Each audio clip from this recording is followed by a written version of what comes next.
Welcome to Dr. Karen Speaks Leadership, the show for you, the successful, savvy senior business leader.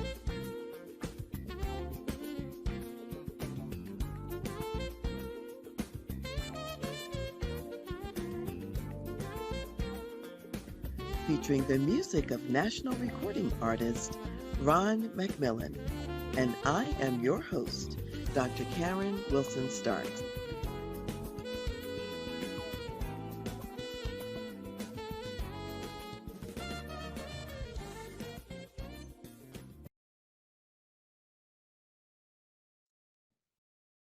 I'd like to talk for a number of different shows about the importance of honesty and ethics in business.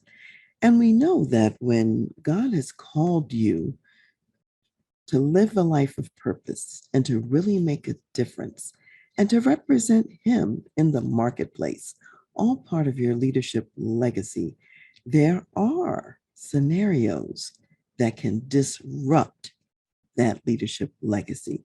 So, as we begin this conversation over several episodes about honesty and integrity, I just want to remind all of us about what often gets in the way and how is it that we get tempted to get off of the center of honesty and integrity to do the wrong thing.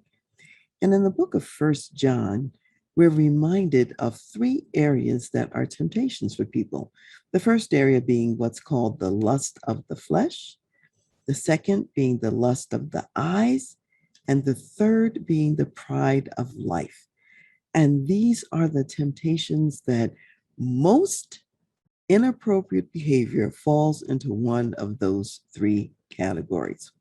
So Satan, who's very crafty, has been using the exact same strategies for many, many years, all the way from the beginning. So if we even go back to Adam and Eve and their account in Genesis, the 3rd chapter, we will find that the serpent said to them, eat this fruit, that's been forbidden. And of course, he twists the truth of what God had said about it.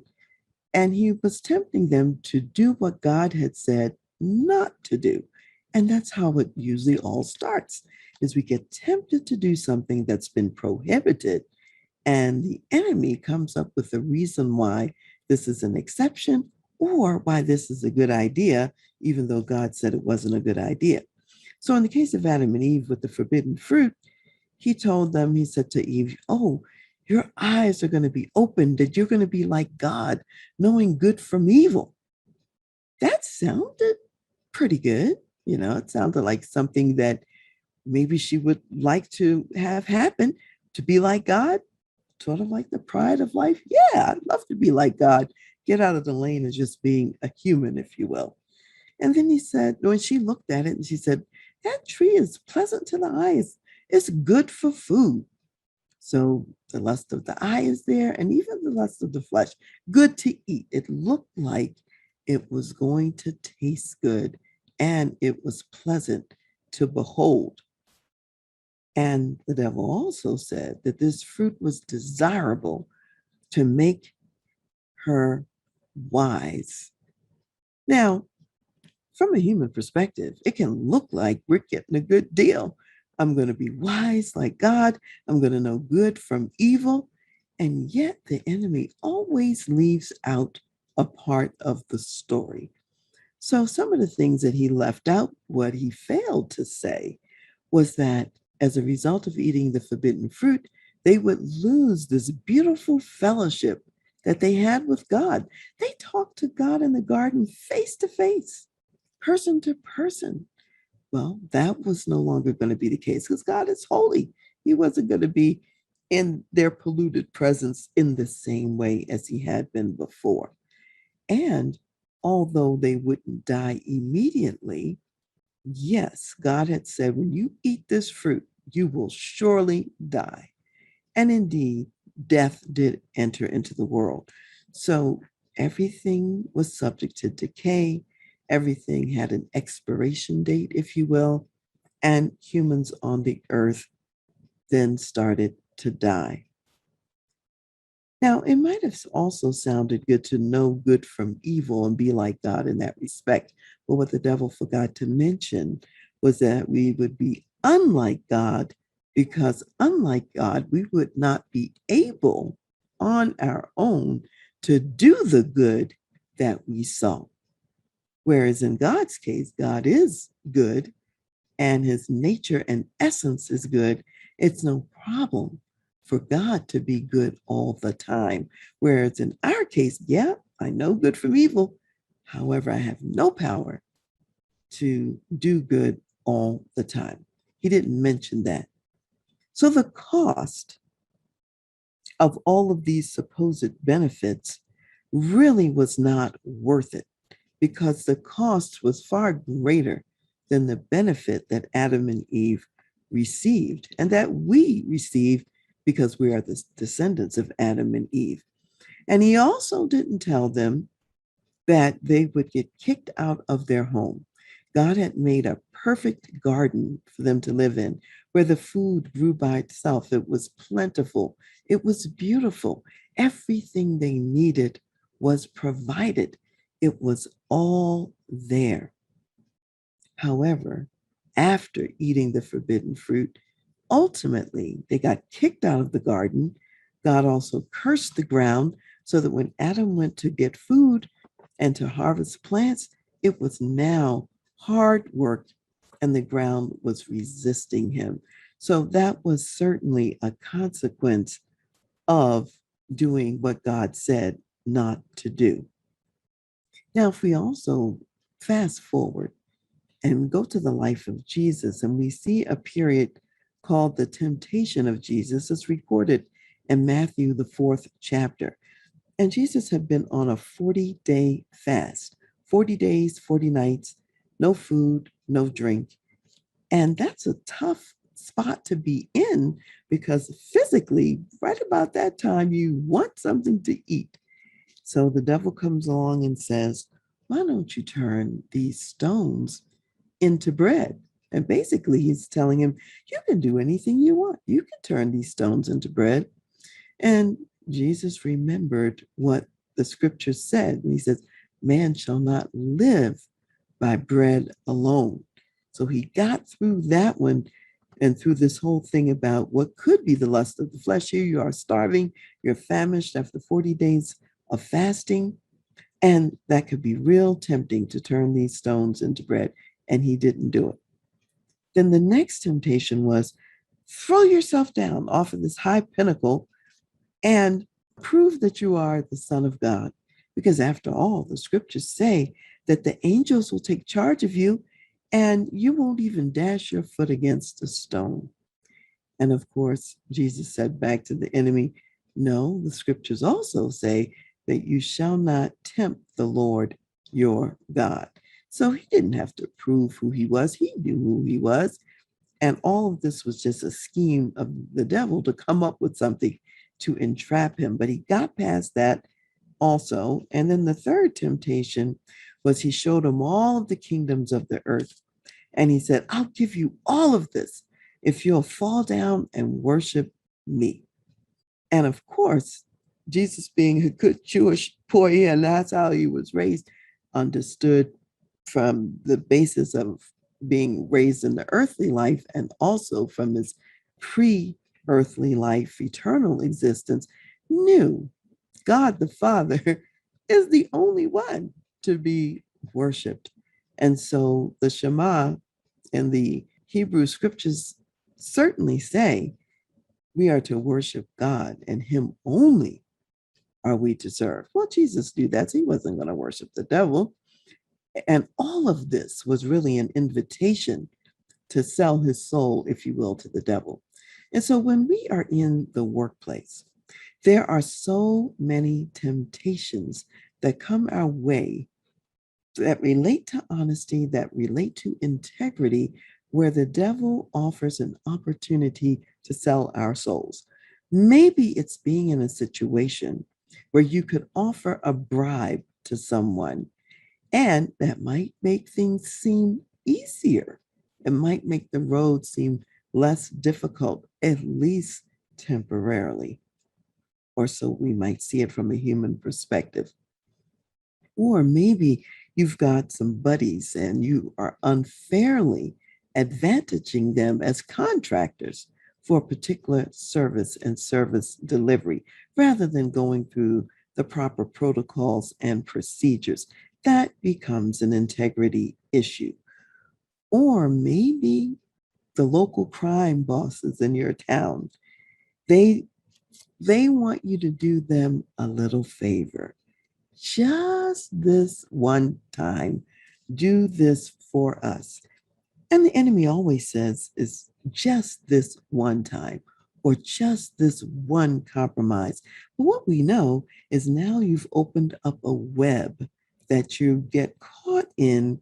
You now lose your own freedom and you become a slave to the enemy. So now the crime boss comes back the next time and wants something else.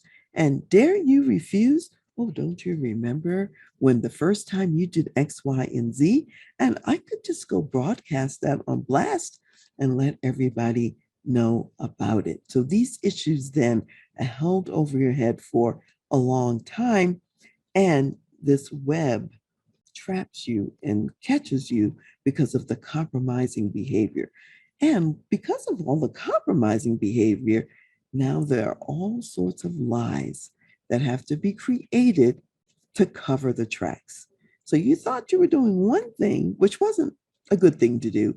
Now you're caught in a web of lies and also other compromises that others are expecting you to engage in because, after all, you did say yes to the first one.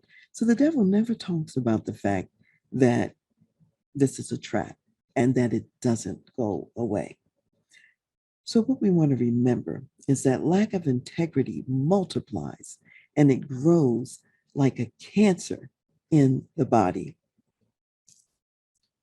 And the more advanced this cancer becomes, the more you get embroiled in it, the more difficult it is to treat. Until in some cases, the cancer becomes so rampant, it takes over the entire body and, in essence, kills the person. So we don't want to be getting as close to the edge as we possibly can. We want to stay as far away from danger as we can. I remember when my father and I went to the Grand Canyon. It's very beautiful place. And I had no idea what I was really going to see, but to see this gigantic, huge hole in the ground, deep and steep, and you can walk all around the rim of it. There are no guardrails, there are no fences. And we were there during all kinds of weather. So sometimes it would be fogged in. You wouldn't even know that you could fall off the edge of the cliff as the fog was sitting there. Or sometimes there was snow, other times it was clear, pristine and beautiful with the sun shining. And some people, as they were taking their photographs, over the years, they would get so close to the edge. Every year, people fall off into the Grand Canyon and die. Now, my father and I, we were wiser than that. We managed to keep a good distance between us and the edge as we took our photographs. And that's how you want to live your life. Yeah, the cavern is there, the danger is there, and you want to be not on the edge where you might accidentally fall off, but far enough away from the edge that you don't fall off. So when we think about honesty and integrity, it is choosing and deciding each day in your life that you will make each decision and the next decision according to what God has already said, according to his word. That's how Jesus fought the devil, was with the spoken word, the written word that God had already given.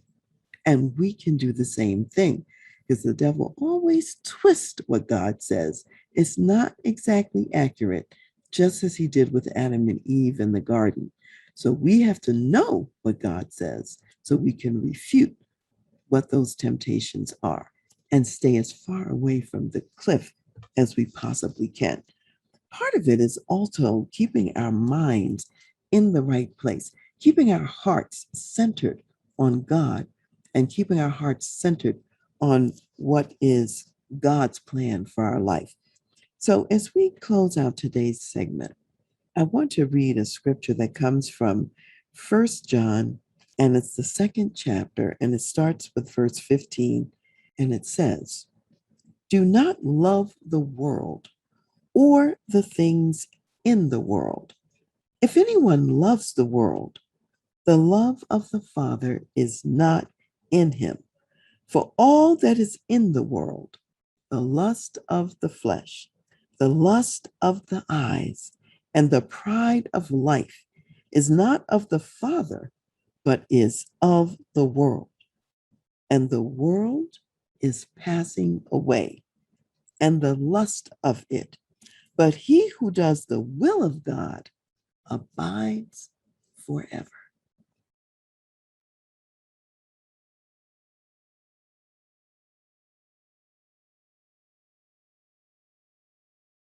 Today, we're going to continue in our series about honesty and integrity.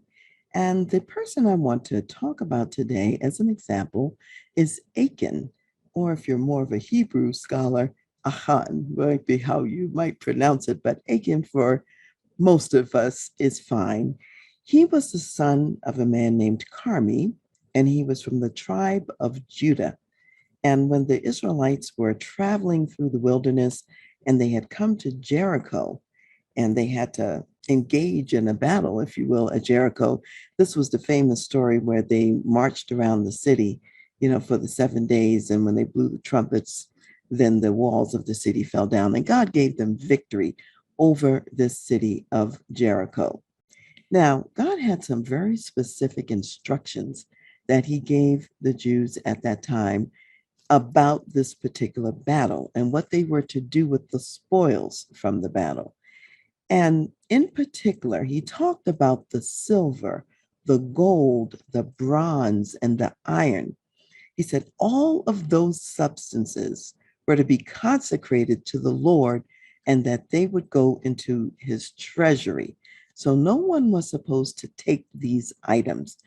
And in fact, they were referred to as the accursed things, because if you took them, then you would be, in essence, accursed because they belonged to God, and God had already laid claim on the silver, the gold, the bronze, and the iron.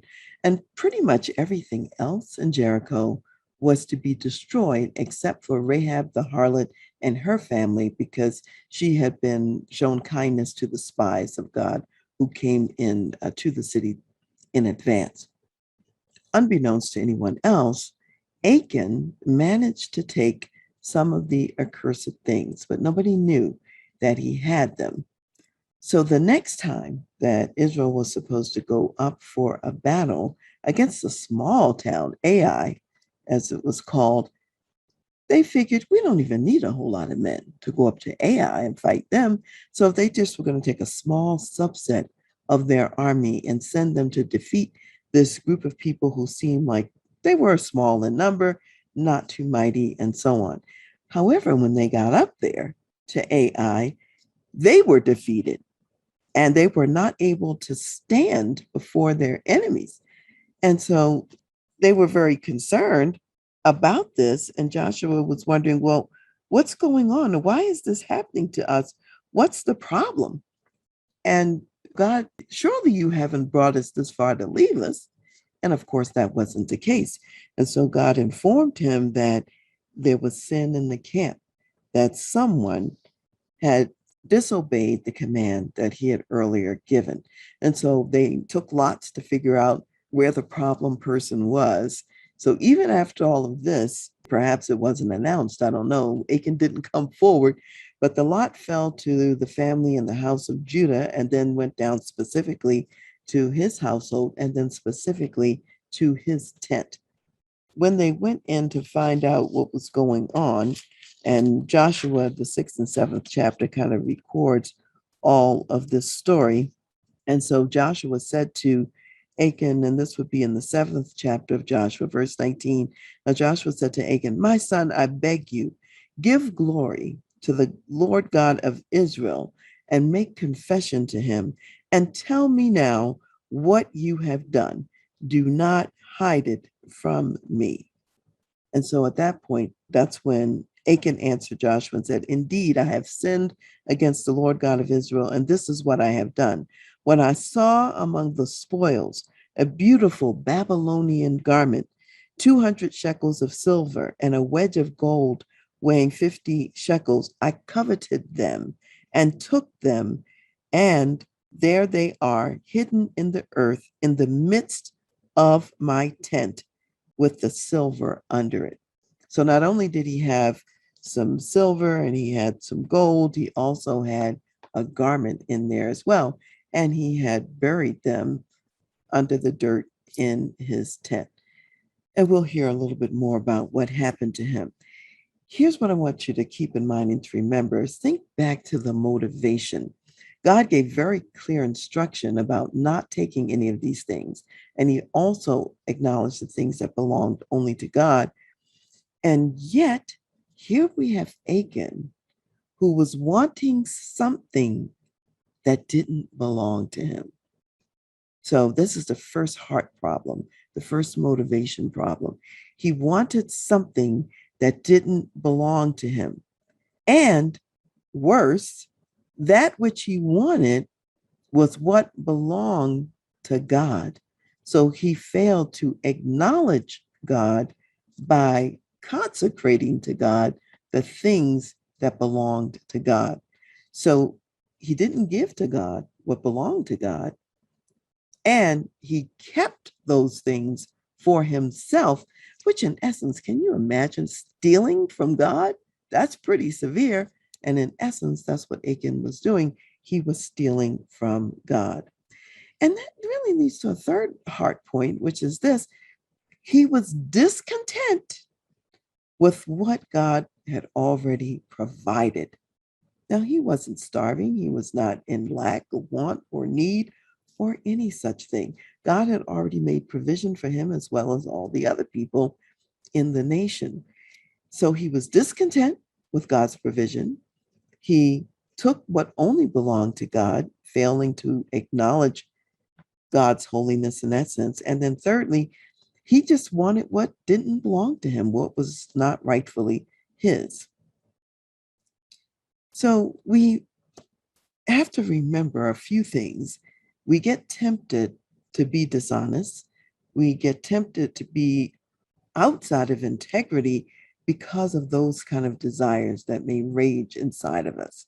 Secondly, he forgot the person of God and the power of God, meaning he's operating as though he's dealing with a human person.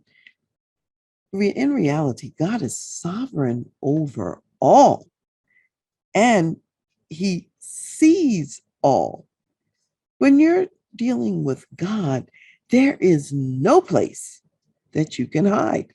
Psalm 139 talks about, where can I go from your spirit, God? If I go here, if I go there, you're there.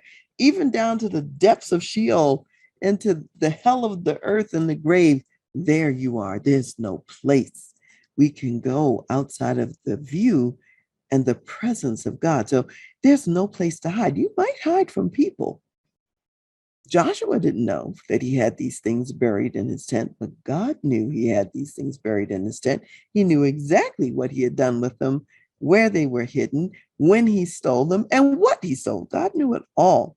So you may be able to keep things from people, but you aren't going to keep things from God. So he had forgotten all of that. There's no place to hide. Man may not see you, but God sees you. Now, he also hadn't thought through the fact that his behavior was going to impact so many more people. In other words, his dishonesty and his lack of integrity didn't just impact him, it impacted others. So we have the whole nation of Israel is impacted because they lost this battle up in Ai. And there were some men who lost their lives in the battle. They were killed in this skirmish with Ai because of Achan taking the accursed things. In addition, when the punishment fell to him after it was discovered what he had done, they took him out to the Valley of Achor, as it's called, and they stoned him and burned him and everything he had, including his sons and daughters. So his whole family, his animals, everything suffered because of his lack of integrity and his dishonesty. So we see there's a wake of death and destruction that come when we touch the accursed things. And this is certainly what happened with Achan. Now, I would also say that behind all of this, I would say there was a crisis of faith. So we've got the lust of his heart, as we mentioned before, the lust of the eyes and the lust of the flesh. Ooh, I'd like to see myself in that Babylonian outfit. Oh, one day I might be able to turn this gold into something more valuable that I might want. So he had all of that going on. At the same time, there was a crisis of faith. We have to remember God is our provider. God is Jehovah Jireh. Well, he must not have been seeing God as the provider, as Jehovah Jireh. Nothing that we need will be withheld from us because God will provide in his own time and his own way. And he wants us to rely on him daily for that provision. So even when the Israelites had to collect manna every day and go out for their daily food, because God would rain down the manna from heaven, the angels' food, if you will, they couldn't gather manna for today and the next day. They had to gather the manna they needed for that day. And if they held it over to the next day, except for gathering double because of the Sabbath, except for that was the only exception, if they decided to gather some for Tuesday and Wednesday, the extra that I gathered, not trusting God to provide the next day, would turn to worms. And so it would be no good. It would be ruined. So God calls us to really see him and know him as Jehovah God, Jehovah Jireh, the provider. And also in the New Testament context, in the prayer, the disciples' prayer, or that Jesus taught his disciples, in it says, "Give us this day our daily bread." So again, give us this day our daily bread, collect the manna for this day. So there are all kinds of warnings that Achan could have paid attention to that might have helped him not to go so far down this path. First of all, when you're thinking about doing something that might not be an honest activity or not in integrity, the thing you're thinking of doing, number one, does it go against what God has already said? If so, that's a huge warning. And clearly, God was very clear that everything in Jericho was to be destroyed except for these items, which would go into his treasury. Secondly, if whatever you're doing, you can't do it openly, you have to hide your actions. That's a warning. If I've got to hide, I'm probably doing something that's not right and that's probably not in integrity. Another warning is, am I focused more on myself and what I want, as opposed to also focusing on others and the impact on them? When we get self focused, that's when we make mistakes and we do the wrong thing. And we go with the flesh, we go with the lust of the eye, and all of those things we said before. And what we have to remember is that what's done in the dark, as God says, comes out in the light. So though he did not step forward, the lot fell to the tribe of Judah, the lot fell to his household and family, his tent. And even if he hadn't shown them where he had hidden the items, they would have discovered it because God would have revealed it to them. So when we think about a work application, and you may be an executive in a company and in an organization. And in our time today, we hear so much in the news. Some executive has embezzled money from the company, and they're thinking about their own selfish ambition in doing so and not thinking about a lot of other impacts. For example, the company reputation is going to be tarnished if you have the corporate executives embezzling money. The investors, the shareholders are going to be negatively impacted because of this impropriety.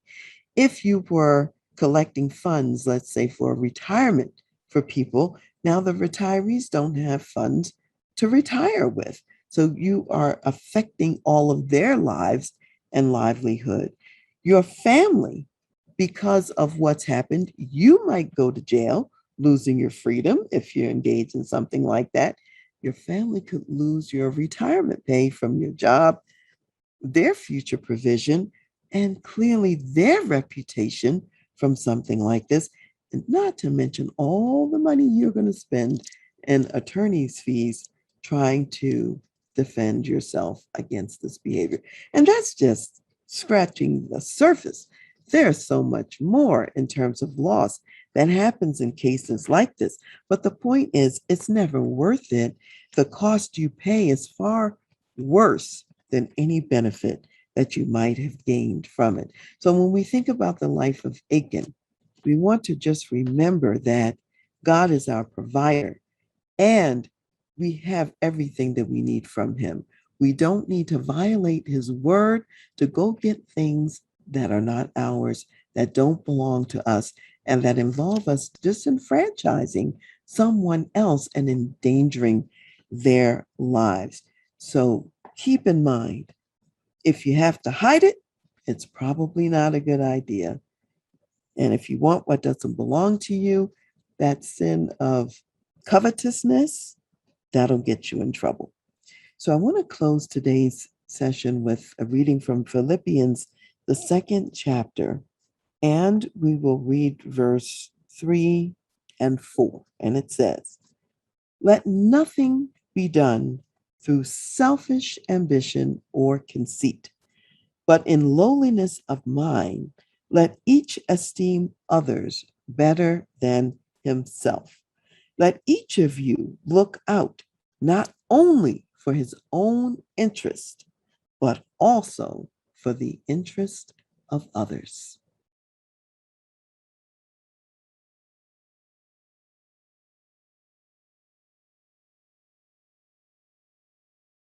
One of the most challenging areas in the workplace today is the area that I will refer to as sexual integrity. We've been talking about integrity issues, we've been talking about honesty, and so on.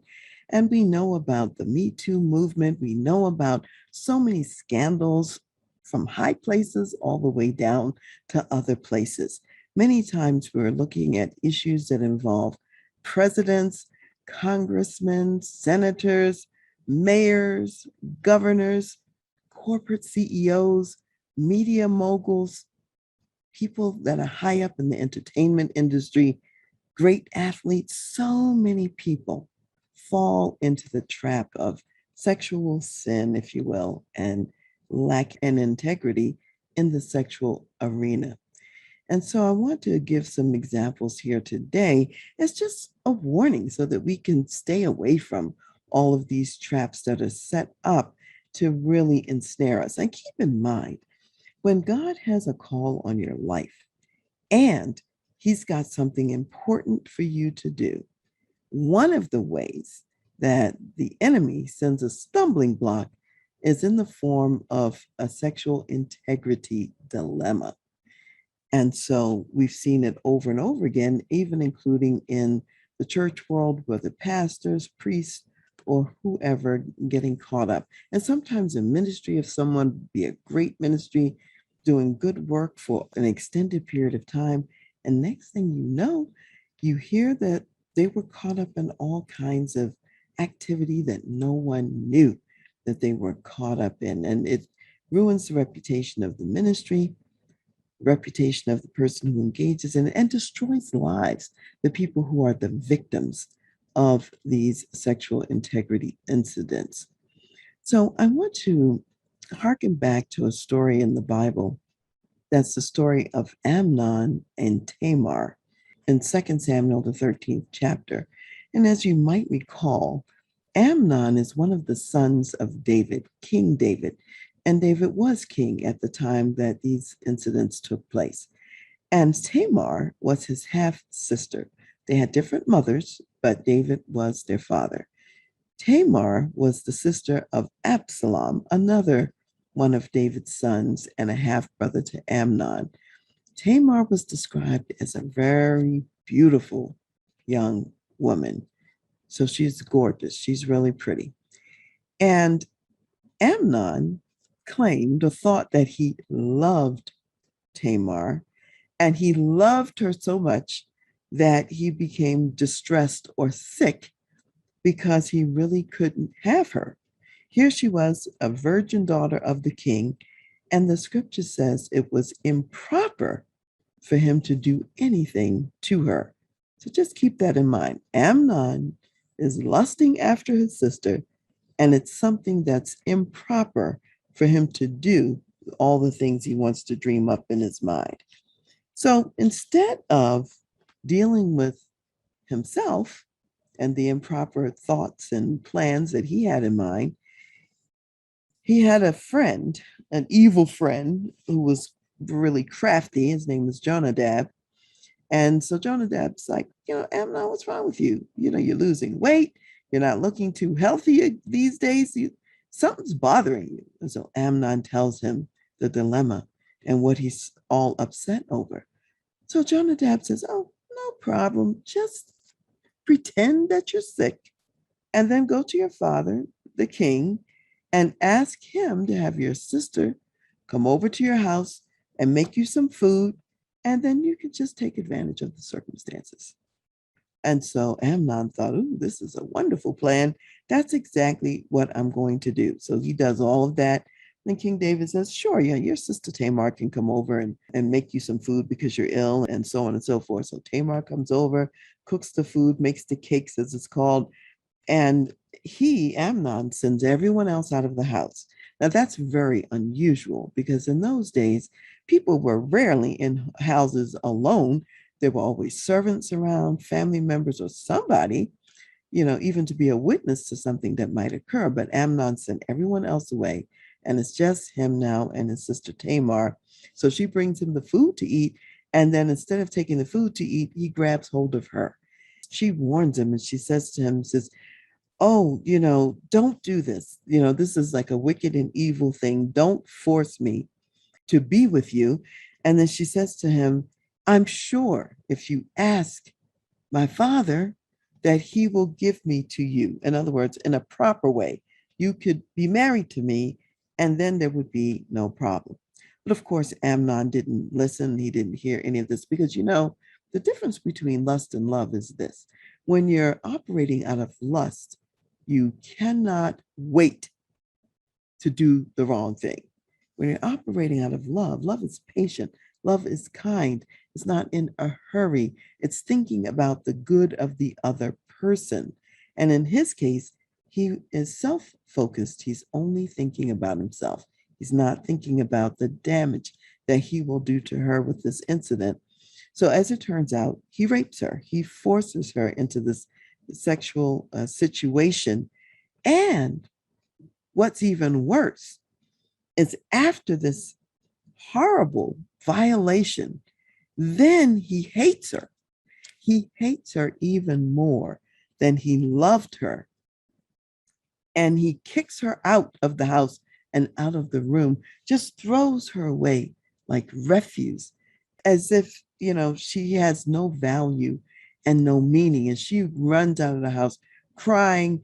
She tears her robes. In those days, if you were a virgin daughter of the king, there were certain kind of outfits you wore, certain kind of colors. Well, now she's violated. She can't wear that outfit anymore.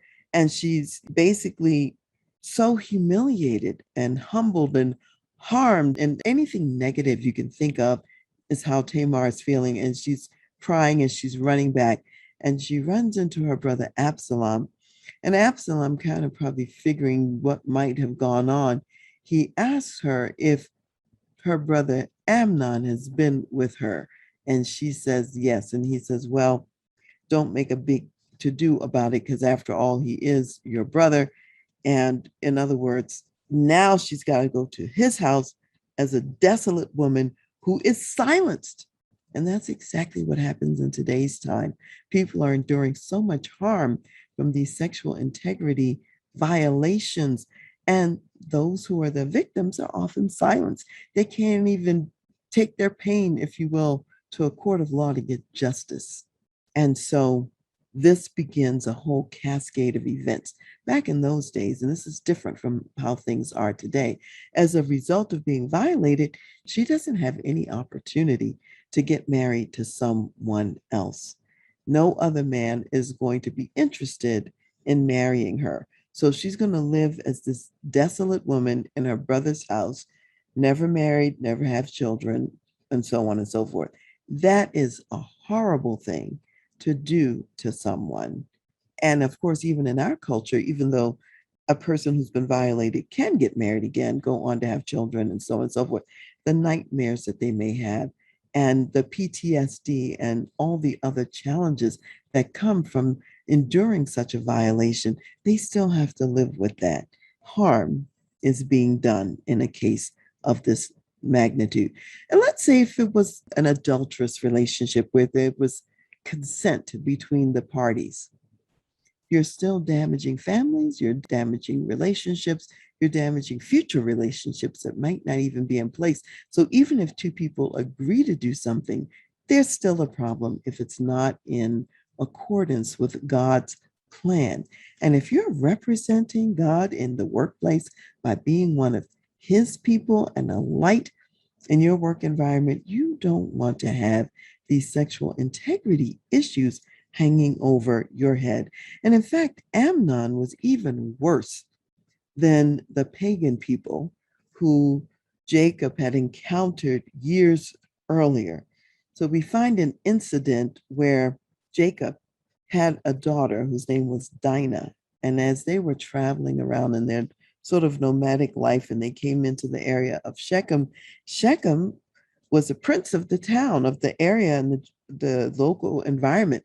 Dinah went out to the fields to meet with the other young ladies of the environment and to enjoy the beauty of the place. And while she was out, Shechem saw her. He really liked her and he violated her. He raped her. Now, that was a horrible thing for Shechem to do. However, he was more honorable than Amnon with the case of Tamar, because in Shechem's case, he liked Dinah and he wanted to marry her. And he went to his father and asked his father to get Dinah for him as his wife. His father's name was Hamor, and they were Hivites. And of course, when Jacob's sons found out that their sister had been violated by this pagan Gentile person, they were very upset about it. And so they didn't want to give their sister to this pagan man as a wife. And in addition, they felt that he should pay for the harm that he had done. Now, Shechem, on the other hand, was willing to marry her, to have her as a wife. However, the sons of Jacob weren't going to have any of that. And they said, well, we can't let our sister marry you. You're an uncircumcised person. All of our clans people, all of our people, they're circumcised. And so the men, all the men of Shechem agreed that they would become circumcised too, so that they could be part of this community. And so while all the men were recovering from this adult circumcision procedure and in pain and not at 100%, the sons of Jacob went in and killed them all. That's what happened in that case. So we find then again, whenever there are integrity problems, other people suffer, and usually there's death and destruction in the wake. So in the case with Shechem and all the men in his town, because of his activity of raping Dinah, all the men were killed. In Amnon's case, here's what happened. There was a whole series of cascading events. Eventually, Tamar's brother Absalom kills Amnon for raping his sister Tamar. So now you have a scandal in the king's house several scandals. One, the king's daughter has been raped by a brother. That's a scandal. Another scandal, a brother kills a brother in the king's house. Death and destruction in the wake and continuing. And because Absalom had now killed Amnon, he had to flee for his life, and now he's banished from the kingdom. So he stays away a number of years. Eventually, he comes back, but his father doesn't give him an audience. He's not able to see his father, and he becomes very bitter, even more bitter than he already was, because really, King David probably should have taken some action to really deal with the violation of his daughter. He didn't do what he should have done as a father when this impropriety took place. So Absalom took things into his own hands. Now Absalom comes back. His father doesn't embrace him. So eventually, Absalom rebels against King David, his father. He usurps the throne. David has to flee out of the palace for his life. And ultimately, the soldiers of the army eventually find and they kill Absalom. And instead of being happy about it, David's very upset. He's weeping over Absalom, which of course is a problem for his soldiers who've risked their lives for him. And it looks as if he doesn't appreciate it. So again, more cascading effects as he fails to honor the men in his military who are operating on his behalf. So when we think about these issues of sexual integrity and all the things that we can get caught up in, even in the workplace, because people, is always so much temptation in the workplace. And you get a little power, you get a little money, and sometimes you think that you deserve all of these extra things which don't belong to you, kind of like Achan in our last series. He thought that he could take a few things that didn't belong to him. And in today's stories, people were taking things that did not belong to them. And I'll throw in one more example, and this is an example during the time of John the Baptist in the New Testament. John the Baptist was beheaded, and the reason he was beheaded is because Herod Antipas, who was the ruler at the time, was married to Herodias, his wife. However, Herodias had been the wife of Herod Antipas's brother, Philip. They carried on an affair, which was against God's plan, so lacking in integrity. And from that affair, they decided to get divorced from their spouses and marry each other. So John the Baptist spoke against their marriage, and he told Herod Antipas, it's not lawful and it's not right for you to have her as a wife because she is your brother's wife. And so Herodias did not like that. She didn't like the fact that John the Baptist always was speaking against their marriage. So one day when Herod Antipas had a party or an event, and Herodias's daughter danced for this event, and Herod was pleased, he offered to give the daughter anything she wanted, up to half the kingdom. And when she consulted with her mother said, ask for John the Baptist's head on a platter and ask for it right away. Herod Antipas was very upset that this is what happened and that was the request. Yet he had to send people to the prison. They beheaded John and sent the head back on a platter and gave it to the young lady who brought it to her mother. So again, sexual integrity, trying to hide out, trying to silence the messengers about the impropriety. People get harmed, people get killed. So that's really the theme that we're seeing in all of this. So as we're thinking about all of these examples, I want to just conclude with a verse that comes from James, the first chapter, and it's verses 12 through 15. And it says, blessed is the man who endures temptation, for when he has been approved, he will receive the crown of life, which the Lord has promised to those who love him. Let no one say, when he is tempted, I am tempted by God, for God cannot be tempted by evil, nor does he himself tempt anyone. Each one is tempted when he is drawn away by his own desires and enticed. Then, when desire has conceived, it gives birth to sin. And sin, when it is full grown, brings forth death.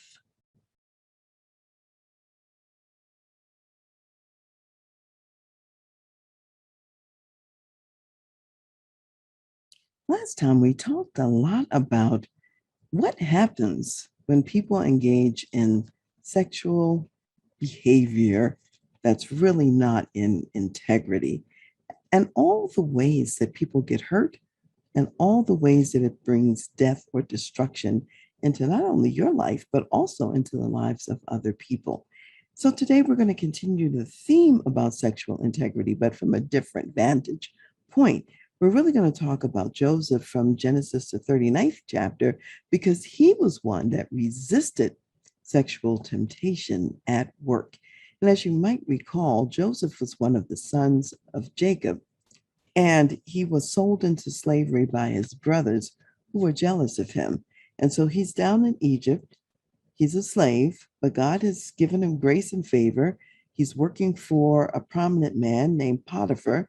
And in essence, everything Joseph touches in the service of Potiphar and Potiphar's house, it flourishes. So Potiphar ends up putting him in charge of everything in his household. Potiphar doesn't worry about anything with Joseph in charge. He knows that Joseph is a person of integrity.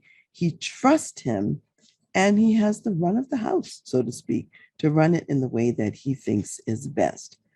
Now, you can imagine that Potiphar, being a prominent man as he was, he would have to take business trips and be gone and do all kinds of things and not necessarily be there at the house. So Potiphar's wife would be left behind. And Potiphar's wife was eyeing Joseph. He was a handsome young man, it said. And so tried to seduce him. She kept saying, "Come and sleep with me, lie with me," she would say to him. And he would resist her and he would say, "Well, I can't do this wicked thing. Your husband has trusted me and given me charge over everything in his household except for you. And of course, he hasn't given me charge over you because you're his wife. He's doing everything he knows to be honorable." That's the intention. His objective is to be honorable.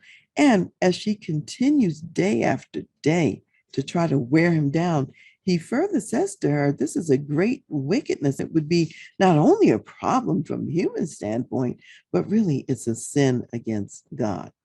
What I want you to remember is that in the workplace, there will be people who will throw themselves at you because you are in a position of prominence.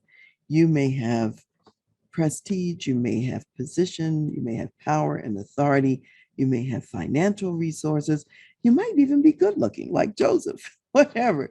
But the point is that people are going to see you, they're going to see that light emanating from you, they're going to be attracted, and they're going to want to get in the middle of it. When you see this happening, please remember to see it for what it is. This is the enemy's tactic to be a disruption of your destiny. And you don't want your destiny disrupted. You don't want to besmirch the name of the God who has put you in place to do his work and to be his example. So in Joseph's case, he successfully resisted her day after day, even though she chased him day after day, till one day she arranged things so that she was alone with him in the house. She sent the servants out. Now, where we've seen that strategy before, we talked about that in terms of Amnon, what he did with Tamar, how he sent all the servants out of the house so that therefore he could do his dastardly deed. Well, so now we find Potiphar's wife is in a similar situation. So now she's trying to prevail upon Joseph and get him in trouble. And rather than to stay there and deal with that temptation and deal with her constant pressure, he had on a garment, a jacket. He just left that behind and he got out of Dodge. He got out of the house. He escaped. Now, that's actually a good strategy is to flee from a situation like this. Doesn't matter what you have to leave behind. It is not worth losing your integrity over. And he knew this was a dangerous situation. And so he was getting out of Dodge about it. Now, that didn't, unfortunately, completely result in the best outcome immediately for Joseph, because now that Potiphar's wife had the garment, she concocted a story and claimed that Joseph tried to rape her, and she had the garment as proof because she snatched it from him as he was trying to escape. Now, of course, she didn't tell the story correctly. He was trying to escape her advances. He wasn't trying to escape because he was a rapist of the sort. So when Potiphar gets home and she tells him this story about Joseph, Potiphar was very upset. Now, in those days and times, if a man tried to violate your wife, you'd probably have him killed. That's typically what would happen. So it's questionable the extent to which Potiphar really believed her story. He had to do something because it was the honor of his wife, and she was claiming that Joseph had done something to her. So he had him thrown into prison. And you know the story. Joseph stayed in prison for a long time, but God blessed him even while he was in prison, and he had a leadership role there. And some of the Pharaoh's closest associates were imprisoned for different reasons. And he, interpreted dreams for them and so on, all the while asking that they would please remember him so he could get out of prison. They always forgot. They didn't remember him until God's timing. And when God's timing came, then Joseph was elevated out of the prison. And in essence, he's in charge of, just outside of Pharaoh, in charge of all of Egypt to prepare for a famine that's coming. I give all that part of the story to say it can look like there was no benefit to Joseph doing the right thing and operating in integrity. What did it get him? It got him lied on. It got him falsely accused. It got him jail time, a jail sentence, even more loss of freedom. He's already a slave. And if we didn't know the rest of the story, it could look bleak. So when you do the right thing, sometimes in the short term, in the near term, it looks worse. The consequence you might even have to face is worse than if you had just gone on, it seemed, and go along with the program, let's say with Potiphar's wife. But he knew that was wrong. He did not choose to do that. And now he's suffering the imprisonment, which he did not deserve. He still continued to trust God, God's plan and providence for his life. And he remembered, I'm sure, back to his childhood when God had given him dreams of being in some prominent position where even his brothers and his parents would be bowing down to him. And so he didn't know how all that was going to happen. And it certainly didn't look like it was manifesting. But one thing he did know was that following God, no matter what the consequences are of that, is far better than to do the wrong thing for a short term gain.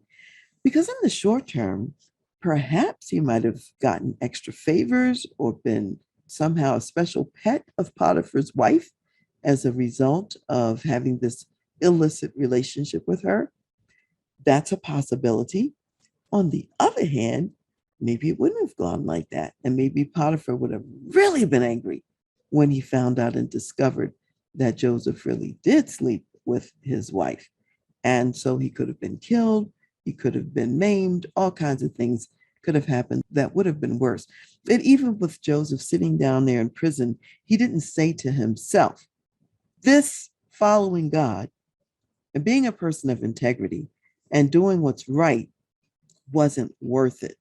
I should have just given in and I wouldn't be here in this prison. He never, ever said those words, and God continued to bless him, whether he was in the prison or out of the prison. When you are in God's will and in his favor, he can bless you wherever you are, and it doesn't matter. So keep in mind, there will be people in your workplace trying to trip you up. Some will be sent and some will just come on their own. And like Joseph, you want to have the wisdom to resist all of those temptations, even if in the short term It seems like you're missing out. We've already established the fact that the enemy never tells the whole story and how much these improprieties actually cost in the long run. So, as we close out today, I would like to read from First Peter, the fourth chapter, and we'll read verses 15 through 19.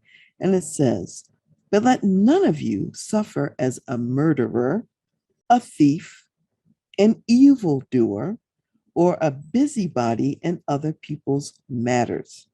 Yet if anyone suffers as a Christian, let him not be ashamed, but let him glorify God in this matter.